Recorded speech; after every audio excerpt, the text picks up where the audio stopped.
మౌనంగానే ఎదగమని మొక్క నీకు చెబుతుంది. ఎదిగిన కొద్దీ ఒదగమని అర్థమందులో ఉంది. అపజయాలు కలిగిన చోటే గెలుపు పిలుపు వినిపిస్తుంది. ఆకులన్నీ రాలిన చోటే కొత్త చిగురు కనిపిస్తుంది. మౌనంగానే ఎదగమని మొక్క నీకు చెబుతుంది.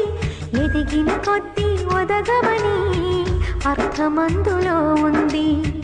అపజయాలు కలిగిన చోటే గెలుపు పిలుపు వినిపిస్తుంది. ఆకులన్నీ రాలిన చోటే కొత్త చిగురు కనిపిస్తుంది.